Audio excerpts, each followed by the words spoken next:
You may have seen today's guest on the skateboard, playing the trombone, practicing jiu-jitsu, or the day-to-day activities of a Bellevue Police Department law enforcement officer. Craig Hanaumi is today's guest in the Self-Defense Journey series. As a brown belt jiu-jitsu instructor, I cannot think of anyone better to be chatting with about the importance of jiu-jitsu in law enforcement. Thanks for listening in, and let's get straight into it. Before we get started today, I want to say thank you for every single like, comment, recommendation, and a very special thank you to my listener support group. If you like what we do here at Off the Deep End Podcast, please consider checking out the listener support tab on our channel's anchor link. Without you, we would not be able to continue the great work we're doing with these conversations, breaking down boundaries and helping heal each other by sharing our stories, our trials, our tribulations, and how we process them. Let's jump straight into this episode. Before we continue, I want to just let you know that here at Off the Deep End Podcast, we do talk about some things that can be extremely triggering for some of the listeners, whether it's domestic violence, suicide prevention, mental health resources, veteran stories, active shooters, fitness, and even recovering from addictive substances. There's only one place I go to spread my message of positivity about not just going through things, but growing through them as well. For this, I use Anchor.fm. It allows my listeners to listen on over 7 platforms with a click of a button. Make sure you download Anchor app or go to anchor.fm to get started sharing your story. All right, what's happening, everybody? Welcome back to another episode of Off the Deep End Podcast. I am joined by the one and only Officer Craig from Bellevue Police Department. He does a lot of things that I admire, and I hope that it can spread through the rest of the law enforcement community, bridging the gap between people and law enforcement officers. Also taking time to make sure the youth have a huge impact on the youth. So I appreciate your time, my brother. Thank you for joining us today. Appreciate it, Eddie. Thank you for having me. Excellent. So I know you're coming up on 20 years in law enforcement now. Why don't you touch a little bit on what that's been like and things that you enjoy, things that you're going to miss when it's all said and done, and things that you are going to continue to do afterwards. Yeah, that's a lot of stuff. September 2003 was my start date with Honolulu PD, and I'm born and raised on Oahu, and I worked there for 3 years, mostly on the windward side of the island, which is Waimanalo, Kailua, Kaneohe, Kahalu, Ka'ava, Hau'ula, Laie, all the way up to Kahuku. And I left there in 2006 to 7, and then I started working for Bellevue PD since then till now. So almost 20 years, and it went by super fast. And honestly, I have no idea what I want to do afterwards. I'm not actually even thinking about that yet. I still feel like I have a lot of stuff to do now, and I don't know. My body's still holding up, thankfully. Very grateful for that, and I'll keep going until something else better comes up, or I don't know, my body breaks down or something like that. Yeah, it's hard for the body to break down when you work out and train pretty vigorously. I notice a lot of cold weather training, going from cold to hot, that induces stem cell activity in your body. So the hot and cold training with the sitting out in the snow, going to hot jacuzzis and other practices, they keep you young for life.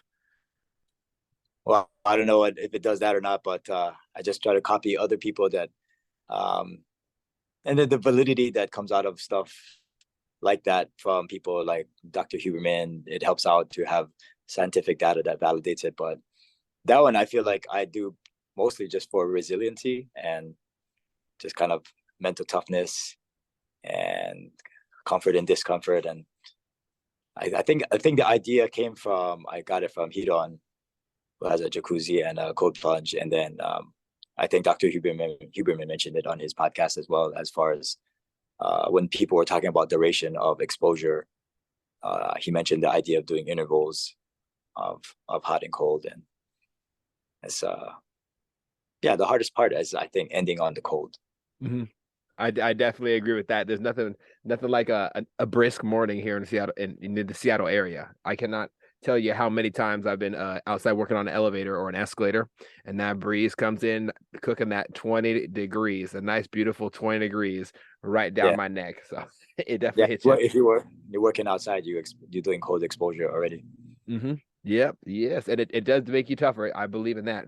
So speaking on toughness, you happen to be currently a brown belt in Brazilian Jiu-Jitsu and also a Gracie instructor.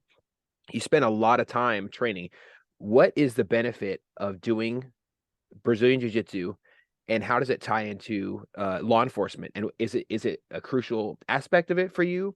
Do you wish more people practiced it? What do you think? Yeah, jujitsu is that's the only realistic way I'd probably have a chance to protect myself against a bigger, stronger person, whether I was doing police work or not. And the way it applies to law enforcement is that it is a martial art that is scalable. The the force that is used is scalable, and that is, I mean, there's no other art that is able to do that. Meaning you can modulate the force from minimal to maximum and everything in between based on what the other person is doing. And there isn't really striking based arts are really effective, but strikes cannot be scaled. So I think the art and the emphasis on control is huge as well. And yeah, I don't know. I just cannot see another thing that is more transferable to our work because it has those two components, and then the survival and escape um, principles and concepts that come with it too, and techniques, of course. So there's a lot of transference to our job and anything almost. Definitely, definitely. I think martial arts are something that everybody can benefit from some form of martial art, but Brazilian Jiu-Jitsu, I've seen a lot of different times where it's benefited a law enforcement officer in a a tough time dealing with somebody much larger than themselves, or trying to make sure that the situation doesn't escalate. When you have somebody in side control, or you're doing weapon retention training, all these things are going to apply to the job, of course. What is your favorite part about Jiu-Jitsu in general? My favorite part about jujitsu is using it to empower other people. That has for the last couple year and a half or so, that has been kind of like the main hype. And I mean, it's a personal development, of course, but I think if a person has taught someone else, I don't know what is comparable to that. I don't think anything else is comparable to that to me, because not only is it benefiting me by helping to teach and refine instructor skills and development, but it's giving somebody something that they can use that they didn't have before. And I don't know if you can top that. That's the ultimate. Mm. Absolutely. I think that the effect you have on other is absolutely the most valuable currency that we're ever going to have in life overall. Yeah. I noticed that you're doing these women's self-defense classes, and I want to say that I admire that. I think it's very, very important that we empower others, like you said, to be able to protect themselves and give them the confidence to um, not freeze or not question themselves, to not have the fleeting thought of, oh no, what's going to happen next? They already have a plan in their mind. Self-defense is not just for the guys in the kung fu movies, or self-defense isn't just for John Wick, it's for everybody. And I really admire what you're doing, helping other people create that environment, that safe place to make those mistakes and grow from them, and to learn how to be more tenacious and powerful. Tell me a little bit about these self-defense classes. What's the impact of it on other people? Yeah. This we started doing them in May, I think, May of 2022, and I think detractor, the main detractors of any kind of workshop is that it is too infrequent. Right? You cannot get reflexes from one class or one workshop or one anything of any skill. And I think, a portion of why people have them is to introduce whatever it is to another person. And then from that introduction, the idea is that they're supposed to hopefully enjoy it, and then they'll want to do some more. But in and of itself, right, a one-time workshop or training session, it's not going to be, it's not going to fix anything. It's just going to give a person exposure to something, and hopefully at an introductory level, and then hopefully after that they become interested. So aside from that, that introduction, I guess to take it a step further, well, what if we had regularly occurring classes, regularly occurring workshops, not just once a year or twice a year? What if we had them once a month and expand from there? So luckily, my position allows me the luxury of time to coordinate stuff like that. And also, luckily, our administration supports it. And the effect that it has had has been pretty awesome. Pretty sure we're the only department in the world that is doing it right now. And the people who participate, I mean, it's so interesting how jiu-jitsu as an art, if you ask any person who practices it, it was made for a person to protect themselves against a bigger, stronger person. And generally speaking, women are not bigger, stronger people compared to guys. So if you can pick a population that needs it more, it'll be that population. But ironically, that's not happening in a lot of schools. And so it's just a need that I thought we could help support. There was an interest, and there is an interest. And I think since this coming workshop tomorrow, the 12th one we're going to do, looks like we will pass 600 participants after that workshop. Now that is phenomenal. Yeah, a little bit over 100 people, 100 women. And that's actually the highest. We had 110. And I mean, I'm not even surprised. I mean, I think that's the amount that would be expected for something that is free and good. So, I mean, we'll keep doing it until we don't have time anymore, which will hopefully not be ever a problem. And the neatest thing is, I think almost half of the group usually are mothers and daughters. And then we have the 11-year-old, 10-and-a-half-year-old, up to I think the oldest participant we had was Mary, and she was 82. And every age in between, every job in between, every demographic, high school students, middle school students, college students, teachers. Our mayor participated, our HR director, human resources director, IT director, a bunch of maybe about 20 other people within our city. It was emailed internally, and it's been awesome. I think the furthest away a person came from it was, I'm embarrassing, not familiar with this geography here, but whatever is further away from here, Olympia or Gig Harbor, there's women that came from both of those places. Wow. Well, that is absolutely excellent. You're definitely making an impact in the community. 600 is not an easy number of people for anybody to count, even 600 of their own friends, let alone 600 people coming together, not knowing each other, getting into that weird, uncomfortable zone where they might not feel like they know everybody in the room, and breaking down those boundaries and working together towards a common goal, which is self-betterment. And self-betterment, fitness, self-defense classes, they're all so great. I really like how you have the entire community coming together for a common goal. I think that's very important. Yeah. Now the best part is it's mutually beneficial for us.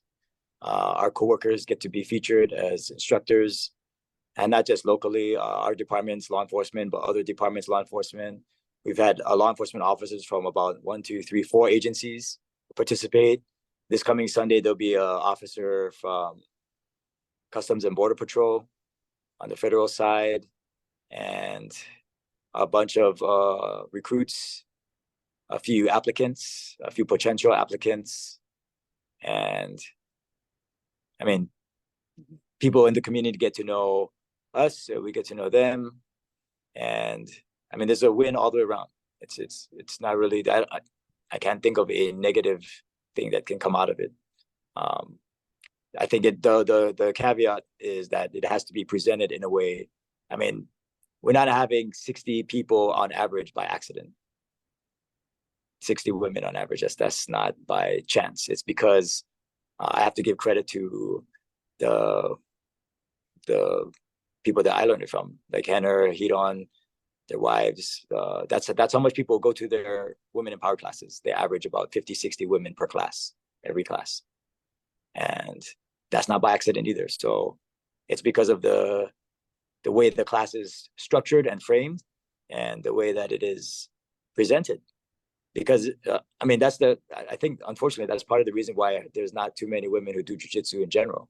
Like, why is that? Why is it that the art that is the most effective art for a person to protect themselves against a bigger, stronger person does not have majority of women participating in it? Mm. Why not? Yes, and I definitely see what you're saying there, brother. I think that when you are able to deliver something pure to the world and put it out there, people are going to latch onto it naturally. So I know I can't attend the women's self-defense class, but I'd love to come and respectfully observe if that would be okay deep later down the road. I know I'm going to be directing a few of my lady friends to that class as well, because creating that environment where ladies are able to be in their own comfort zone and get a little bit uncomfortable with it and deep dive into that moment that bothered them in the past that they've experienced, because all of them have experienced it. And it's a sad these numbers are sad, talking about domestic violence, people being preyed upon or harassed in the street. Our ladies deserve to feel supported and to be supported, and I think jiu-jitsu can definitely be a great way of making that happen. Yeah, like I said it before, I mean, there's no other art that is scalable, which is the main benefit. There's tactics that can be effective from other arts, but they may not be appropriate or even legal depending on what the circumstances. So, like, if a person was doing something inappropriate, one response could be to do an eye gouge. It's like, okay, our eye gouge will, if you do it, effectively, will cause a significant injury. Mm. And the action of the person may not warrant them receiving a significant injury. And I think that's the problem with not just those kind of tactics, but any kind of striking based response is not scalable. Because if you scale a strike, meaning like you deliver a strike that has not an effective result, which means, I mean, I don't know how you can have an effective strike without injury. One without injury is probably not effective. Mm-hmm. And then that's a dilemma with punches and kicks and anything, is that it's either going to hurt the person or it's not going to hurt the person. Mm-hmm. And if it doesn't hurt the person, it's not effective. So that's kind of like the downside. And then that's presuming you can deliver effective strikes in the first place, and that the recipient has the pain receptors to be affected by it. 100%. So that those are all variables that are out of, that's not something that can be even controlled by the person protecting themselves. And that's, doesn't mean it doesn't work. It just means it doesn't fit every situation. It doesn't fit a lot of situations, if you really think about it. Yes, I definitely agree. The right tools are going to allow you to have the right approach to every single situation, and you want to have the right tools for every situation. I know that you do a tumultuous amount, a just absolute heaping load of community outreach with what you do normally, and also what you do when you're off the clock. Why don't you tell me a little bit about playing trombones and hanging out with the kids, skateboarding, helping them reach a level of comfortability with law enforcement at all, when in a world filled with so much anti-cop rhetoric? How do we bridge the gap as a community? How do we help people come together regardless of whatever they do in their day job? That's a big challenge, right? And presuming, well, first of all, it has to be reciprocal, meaning that there's not a person that can do whatever you want to call outreach or connect with anybody if the other person isn't reciprocal to or open to that. It's not even possible. So, and some people will not want to participate with that. And as much as a person wants to engage and interact, if they're not willing to listen or connect, it's not going to happen.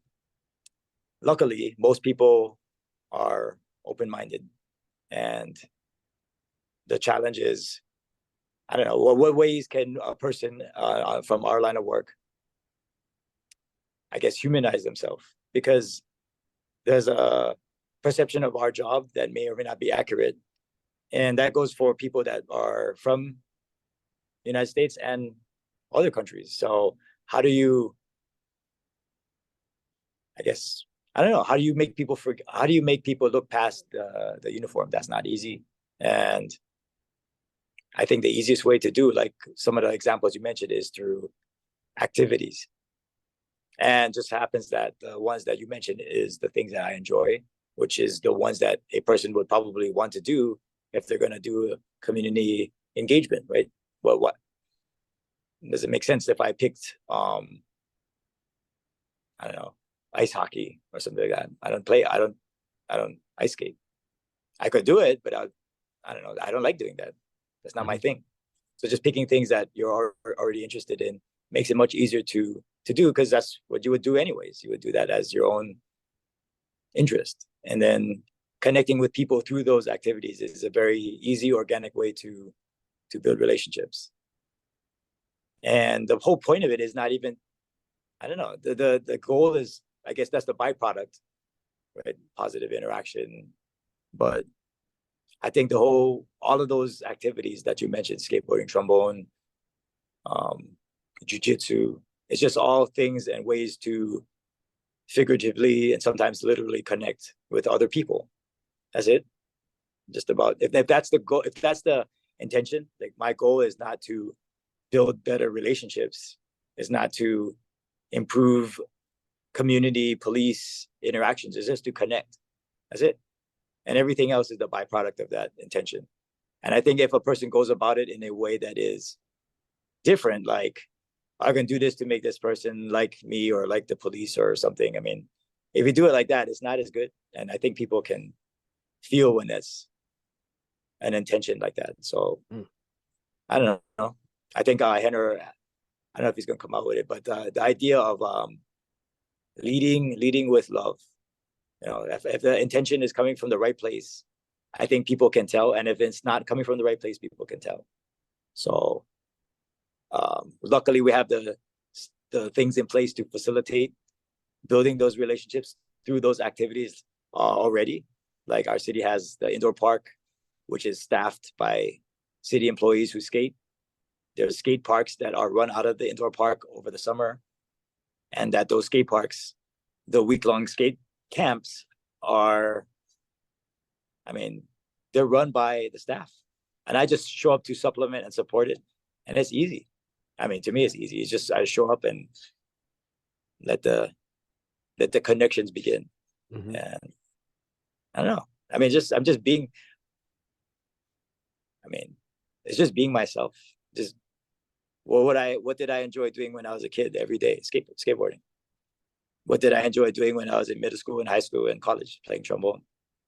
What do I enjoy doing now? Jiu-jitsu, exercise. And I mean, if you pick the things you enjoy, it's easy to do outreach. I mean, because you would do those things on your own time for free anyways. So I don't have to fake like I like it, because I do like it. And I think sharing stuff with people is it's the easiest, most I think effective way to connect, because I don't even have to try. Like you just do it, and you just connect with people who also do that same thing. I mean, my gosh, it's just automatic bridge building. Excellent. I know that being authentic, being raw, being yourself is definitely a great way to find a common ground with another person. We all live in a world of social media. We all live in a world of technology. We all live so separated, especially after what happened in 2020 with Rona. And I know that it's extremely important for human beings to have these connections with each other. So I really admire the work you do. Can you give me a couple examples of how that byproduct, that effect has shown up? Shown up in what? In just doing your community outreach. So when you're out skateboarding with a kid, what's the most beneficial part of it for that child? What do they take away from it? What do you see in their family? What do you inspire in other people when you find common ground with somebody? That's a good question. I almost feel like you have to ask the other people. Mm-hmm. Like I don't know what they. Um, I mean, I think what it does is it makes a person feel comfortable enough to share something that could be potentially uncomfortable for them to share. Mm. That's the main benefit. Um, Trust. Like if a person had something that's happening to them at home, if you're talking about a young person, they're more likely to disclose something to an advocate or a person that they feel comfortable with. That's pretty common sense, right? And I think the reverse of that is a person may not tell anybody at all. And I think if we know by probability that there's certain people in situations to their home or whatever situation their setting is, it's not ideal. And I think when we connect with a person, they may not feel that way about the entire police department because they don't know the entire police department. But if something were to happen, which has happened in the past, they're more likely to tell a person that they feel comfortable with. And I mean, why is that important? Is that if we're going to advocate for a person and hold another person responsible for doing something to harm that person, we won't even know about it unless the person who that happened to is comfortable enough to share that with us. And by being comfortable with that dynamic, the whole investigation is easier. Right? Every piece of it is easier, not just for us, but for that person too. I mean, if you can imagine a stranger that you had no idea who they are or anything about them, that you have to disclose something to them that's very uh, uncomfortable. That's not easy for anybody. And it's so difficult that it makes a person not do it at all sometimes. And then if they don't have them, that's I guess a person's right to do. But then if they don't share, who's going to advocate for that person? Nobody. So I mean that's not even the reason. The main reason is just it builds positive relationships, and that's generally better. But one of the byproducts is that if something were to happen, then we have a connection with the person already. And I mean, yeah, without citing specific examples, it has happened many, many times over the past several years. All different situations that would not be possible if it weren't for the investment of time in the beginning. And the whole point is the investment of time is not going to be, you don't know if there's even going to be a return, right? Like any investment, you put in that amount of time and you hope that it's going to return somehow, some way, some positive way, but there's no way to guarantee it. And there's no time frame for when it will return. But when it does, you cannot put a price on it. Like it's not even possible to do or even achieve without that. The front loaded investment, which is hard to quantify too, which is another reason why it's so difficult for people to do. Because how do you quantify that time on an Excel sheet? You can't. What column is it under? So that's a challenge, right? I mean, it's easier to quantify anything else almost, right? Reports, arrests, traffic stops, citations.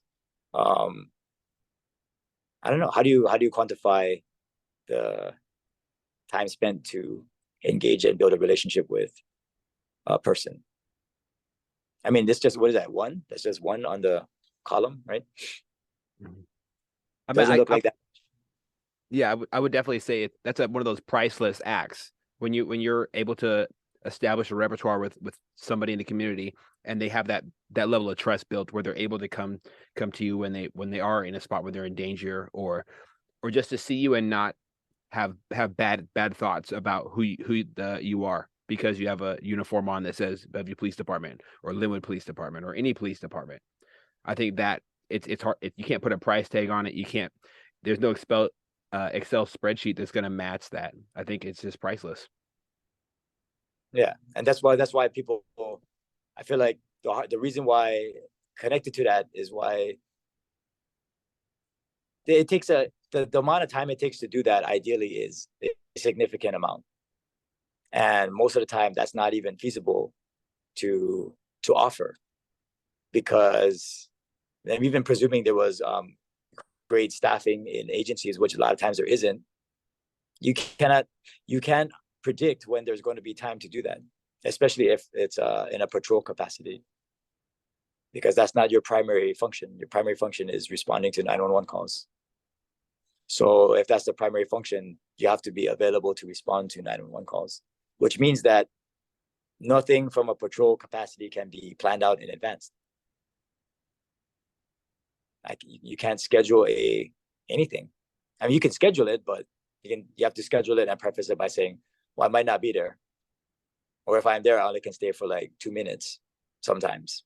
But it's other than that, it's very hard to pre-plan anything because of the role that like typical patrol officer would have, which is not, spend half an hour or an hour of time every Monday with some group of people. Like that would be ideal, but you can't do that.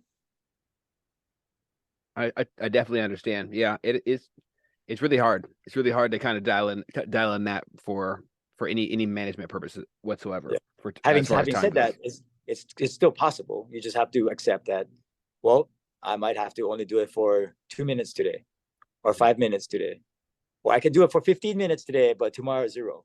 And that's kind of like the approach that you would have to have if you were in patrol and wanted to start building relationships. And in some places, in some time frames, in some areas of the city, you can't, because you will have literally no time, or maybe like a minute or two of in between, depending on how what area, like I said, how busy it is. But I feel like if somebody wanted to do it, I think that what is incentivizing that? What if you're looking at quantifying data again, talking to one person for half an hour, if you were to tally something, would just be one, right? If I had, there's a column, like a column that said like people contacted, you talk to one youth for an hour about how important it is to stay in school or not use drugs, and that's an hour of time right there. There's one contact. That doesn't look that good if a person was to tally anything, right? Because in an hour, what else could be done in an hour? A lot of other stuff. And so I don't know. I think there's a challenge to how do you incentivize doing something that has very unpredictable investment of return, if any, and is not really quantifiable on an Excel sheet, or it is quantifiable, but it's not actually indicative of what it's doing on the sheet, right? If I talk to 3 people like that, that's only 3 things. And if I took like 3 hours, doesn't look like a lot. So that's not easy to do. I think how do you show the value of that? It's not, I don't know if it's even possible on that kind of format. You'd have to kind of write it out in a kind of narrative style, or they would have to give some kind of feedback in a written format about the impact of that, or their parent or whoever it is, right? That kind of one makes it really, really clear how important it is. But if you don't have that, how is you going to know, right? You really won't. Even the feedback we do for the self-defense workshops, I mean, the most amazing feedback in emails are the ones that are coming from people who are participating in it. Because otherwise, how would you know what it's doing or what it's not doing? You wouldn't. You would have to just guess. And I think it's easy for us to be like, hey, this is really good. We're getting a lot of feedback. But if it comes from another person, I think it's that much more powerful. So anyway. Yeah. I definitely understand. And I think it's important that everybody receives feedback for the stuff they put out to the world. So you doing that outreach, I would love to see more stories about from the parents, more stories from ladies of these self-defense courses that you're putting on with your crew. And I'd love to read them and just see the personal impact, because I always get super inspired about stuff like that. one thing that I was wondering is that if someone came to you and said, "Hey, I'm really thinking about," I saw you do. I've been living in the Bellevue area for a while. I've been seeing the work you were doing with outreach. I was wondering about joining the Bellevue Police Department. Where should I get started? I'm just wrapping up high school, thinking about going to college. What classes should I take? Should I be getting into fitness? Where do you direct somebody when they approach you like that? Well, from that age range, in high school, I would say college is, I guess, generally better for, I guess, learning stuff. Not necessary. I mean, you can be educated and not even be a good person, but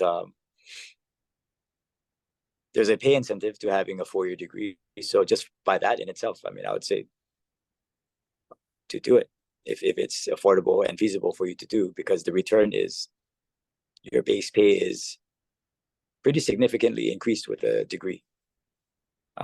Does a person need one to be a good officer? I would say absolutely not. Some of the best officers I know only have high school diplomas, and they're phenomenal. If a person was that age, I would say, yeah, besides school, getting at some point exposure to a job or activity that interacts with people in some capacity. Could even be volunteer, it doesn't matter. But interacting with other people to demonstrate that you can interact with other people in a constructive, positive way. Not everybody can do that, right? And people who can do that are not always good at that in the beginning. And how do you get better at that? Well, do the thing that you're not good at some more. And then staying physically fit. I think the physical fitness component is the only piece of the hiring process that a person knows exactly what it is in advance. So in that regard, it's the easiest. But at the same time, if a person doesn't exercise at all, ever, that's the hardest part. And then all the other steps, I mean, there's many steps to getting hired besides that, I mean, honestly, I wouldn't even worry about those other ones, because they're only addressed or completed after you pass the previous ones, which are the ones connected to physical fitness and the written test, which a person should be able to pass if they graduated from high school.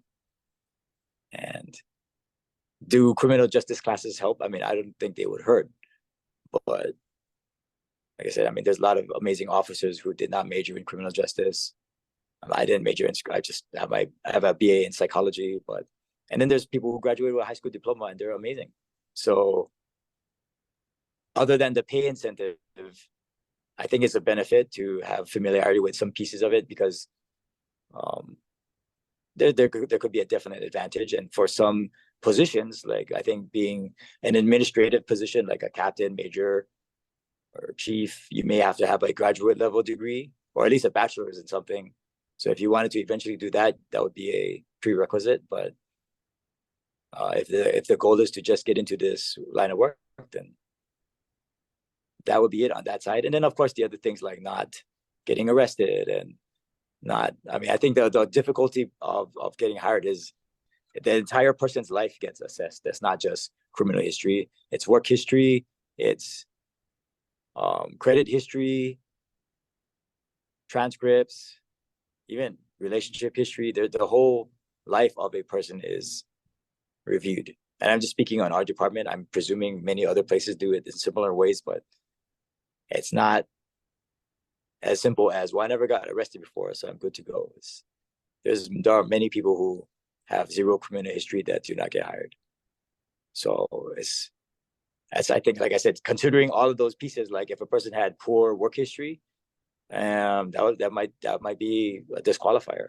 How do you fix poor work history? Well, you have a duration of time that passes when you have good work history.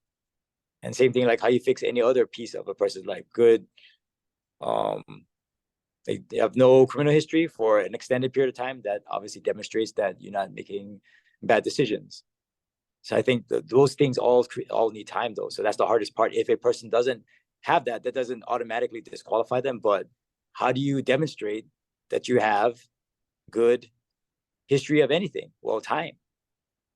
and time cannot be condensed to fast forward. Unlike physical fitness, is you can, if you didn't do enough push-ups, you could practice push-ups for 4 or 5 or 6 months and then significantly improve your ability to do that. But in 4 or 5 or 6 months, you cannot significantly improve your work history. Right? That would take years, just like credit history, just like any other thing. Which is why I think that those are the other pieces of the hiring process that are challenging sometimes for people, because they say, well, what should I do? I say, well, to improve some aspect, it's not anything immediately done. I mean, outside of obviously don't do the thing that is not a good decision. And then do that for whatever amount of time that you can show, because what amount of time is it? That's kind of arbitrary, right? What amount of time would pass to demonstrate that you now have good work history? Like maybe a person got fired like 2 or 3, 4 times. Hopefully not that many times, but if they did, what amount of time would need to pass before they demonstrate, okay, this person clearly has demonstrated that they are, whatever things they were doing before, they're not doing anymore. I mean, is 6 months enough time to demonstrate that? No, definitely not. Well, yeah, and then the challenge, right? What amount of time is enough time? Right? And same thing for anything, even criminal history. Criminal history doesn't automatically disqualify a person, but if somebody committed some crime and 6 months from that point they applied, that's kind of close in time frame, right? That's different from somebody shoplifted when they was in like middle school and they're 25 now. So the duration of time that passes is definitely an indicator of a change in behavior, right? The problem is you can't fast forward that time, right? That has to pass. And I think the other challenge is there's components of our job that many people typically don't have simultaneously, like the ability to talk to people and physical fitness. I mean, there's many jobs that require both, right? But that's not necessarily things that go hand in hand. And the other skill sets in our work is very disconnected to other things, which is learned in the academy and in-house in training. But I think the idea of connecting with people and building relationships, right? I think a lot of people enjoy that. Some people don't enjoy that. But if you do enjoy that, you also would have to enjoy, not enjoy, but potentially have to end up physically closing the distance and controlling somebody and holding them down. And people who engage and enjoy working with people, they may not enjoy that piece, right? That's why a person who has work experience for training in social work, like, we would love to have every single person in our agency or any law enforcement have bachelors of arts in sociology or psychology. That'd be amazing. The problem is how much people who would be majoring in those fields would want to do police work. Very few. So that's the dilemma, right? You kind of have the education and the training piece without the desire to do the thing. And then you also have to have the person who is able to complete the hiring process, which is not easy by itself too. So the amount of people who want to do the work we do, who are also qualified, meaning they can pass a hiring process, that amount is a small amount. And I don't know what the current ratio is of people who are able to pass a hiring process and the amount of vacancies, but it's some ridiculous number, some unbelievable ratio. I think the last time I heard one, our chief in 2018 he said that for every one qualified applicant nationwide, there are 300 vacancies.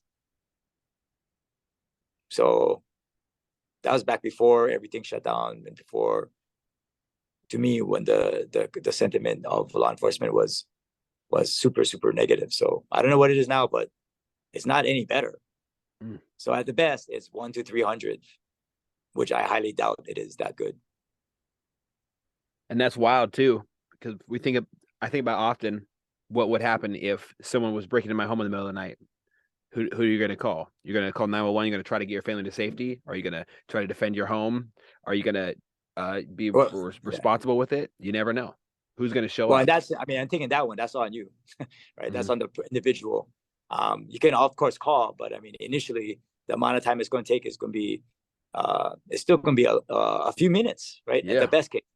And I think the ones that is more a better example is like if there's a thing that's happening and you're witnessing something.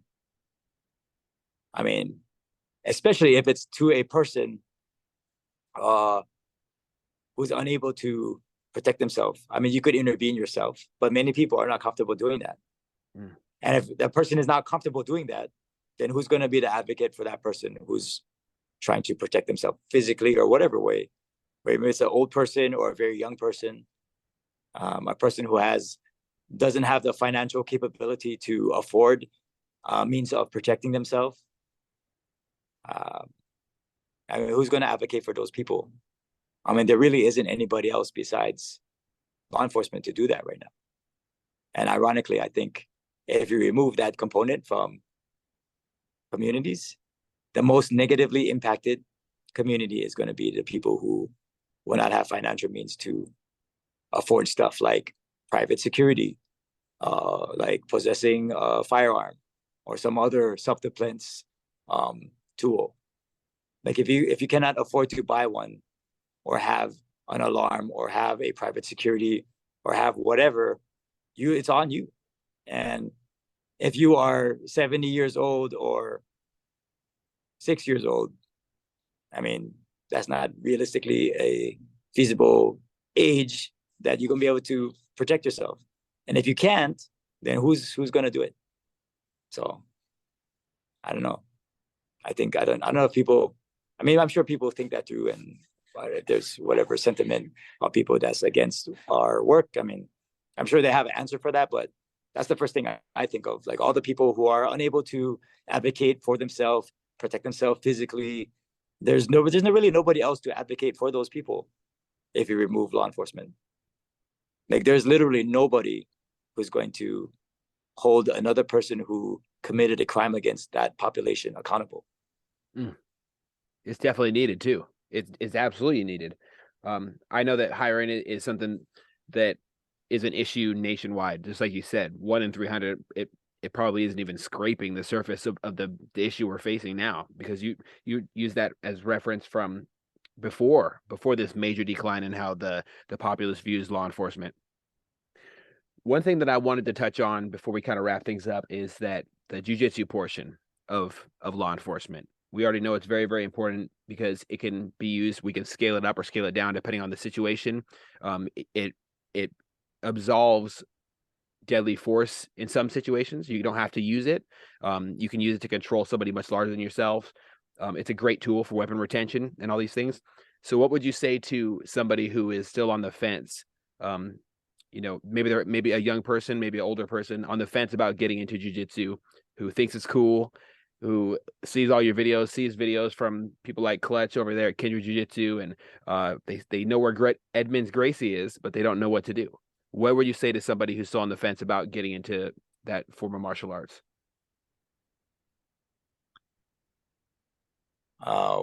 Depends on if I knew them personally. I would try to coordinate a introductory class with them. Mm. I mean, if they're that interested, and presuming they're willing to try it, then I would facilitate that. And I feel like the advantage is I hope I would be able to scale it and present it in a way that makes a person believe that they can do it. And I think that's the most important thing. That's more important than if they're even doing it right or not. Because if a person leaves with the belief that they can do something, what's going to happen? They got to go do it. They're going to come back. Yeah. That's the most important thing. It doesn't even matter. Like, think about if a person was shown jiu-jitsu or exposed to jiu-jitsu and felt the effectiveness of it, meaning like they got submitted like 50 times, in like whatever 10 minutes or something like that. There's no debate that it's effective, but is that person going to come back or not? Depends on the person, right? Some people's temperament and the way they're wired, they'll come back for sure. But other people in that same exposure and experience, they're not going to come back. And then if they don't come back, like, what was that for then? Like that's like the opposite result to me of what the point of doing a class, like an intro class like that, right? It doesn't make any sense if at the end, if the person is not wanting to do the thing anymore, they're not going to do it. And I think that's the one of the biggest challenges for the art. I mean, nobody's debating it's effective. I don't think they are anyways, but showing somebody something is effective and or telling them it's effective and then having them actually do it, that's two completely different things. Because if all it took was telling somebody, hey, this is really, really effective, or making them feel it's very, very effective, if that was all it took, then every jiu-jitsu school would have, majority of it would be women and police. Because those are the two, to me, that's like two of the populations that need it more than a typical person. So how come there's not mostly women and police in jiu-jitsu schools? I mean, it could be for different reasons, but I mean, you cannot deny that there's two populations in the community that need it more. One would be women, right? I don't think anybody can debate that. If they do, then I don't know what is the metric that they're using to explain what population needs it the most. But I would say the people who's not bigger, stronger people typically, and that's typically going to be people like my size or a woman. And then what jobs would you almost as a prerequisite need to physically hold somebody down and control them, hopefully without hurting them? Whatever jobs those are, you need jiu-jitsu more than normal people, because normal people are not expected to do that. So if a person is going to be expected to do that, they have to have it. And how come they don't have it? And then I don't know, it's just very interesting to think about. Like, those two populations need it the most, but those are probably two of the populations that is like the least represented in most places. So I don't know. Whose fault is that? Is it the art's fault? Or is it the way it's being delivered? I think delivery is definitely important. How we present things as leaders in the world and in the community, it has to be in a way that someone's going to receive it. Even if that person doesn't, they don't need to agree with you politically. They don't need to pray to the same God. They don't need to look like you. All they need to do is leave with the idea that they can come back next time and they're going to benefit it in from in some way, shape, or form. Yeah. Absolutely. Well, I do appreciate all of your time, your insight, and I really do appreciate what you're doing for the community. I think one of my favorite things to do is go on social media and see your interactions with these kids on your Instagram, on Facebook. The effect we have on the youth is so crucial, and we're raising the next generation for this country and for the rest of the world. You might be talking to the next law enforcement officer. You might be talking to the next mayor. You never know. 100%. And I think hopefully that's one of the byproducts of all the outreach, is that some person, what is some of the reasons why some recent legislation is so frustrating? One of them is because there isn't a legislator that I know of that has any kind of connection to any realistic training, legislator, politician, or anything. It's very, very, very uncommon. And if only there was a way to have a person like that experience some capacity of some kind of training, so they would be able, like, if you really think about it, people making decisions for things like that have no context for what the thing that they're deciding is doing, right? Which is very interesting. So how can that change? Well, in the long term, that can change, because a person who has something connected to some interaction, right? Maybe or maybe not through not even to me, like any positive interaction that can happen from some officer somewhere, the byproduct of that eventually could be a person that gets into a profession like one of those, and they can reflect and be like, I remember when that person was very helpful and explaining stuff to me about why it is so difficult to do whatever it is that the job is because of this rules of engagement that is being presented. And I don't know, at some point it has to eventually, but by probability it will happen, right? We're gonna have police chiefs that do jiu-jitsu. We're gonna have politicians and legislators that train. And then once in a while, their interactions or their reasons for training could be because of some kind of law enforcement connection. Like, that's inevitable. But the question is, like, when is that going to happen? Like, how many years? So I don't know. I think the only thing we can do is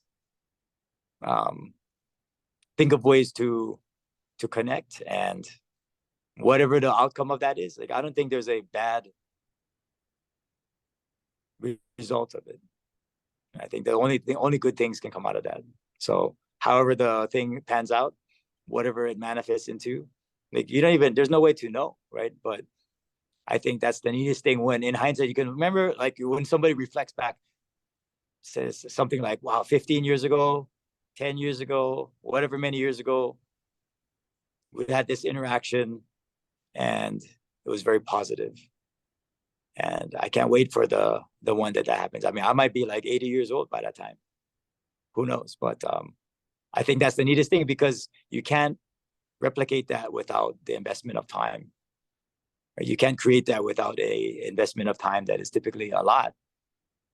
And that's the whole beauty of it, because you can't predict that the investment of time will yield that. You just have to do it from the right place, and whatever happens after that, that's what happens. I think that's the beauty of it all. Absolutely. That is definitely the most beautiful part about it too. So I look forward to the future impact you have on the community. I look forward to the future interactions that I'm able to observe even from a distance. I really do appreciate your time. I'm very thankful for your knowledge and your insight, my brother. Anytime, man. Thank you for having me. Appreciate it. Absolutely, man. And thank you to all listeners for tapping in today. This has been another episode. Make sure to check the link in the description so you can go and check out what Craig's doing on Instagram and Facebook. And just remember, Bellevue Police Department is hiring. Make sure you get in contact if you're thinking about joining. Much love, y'all.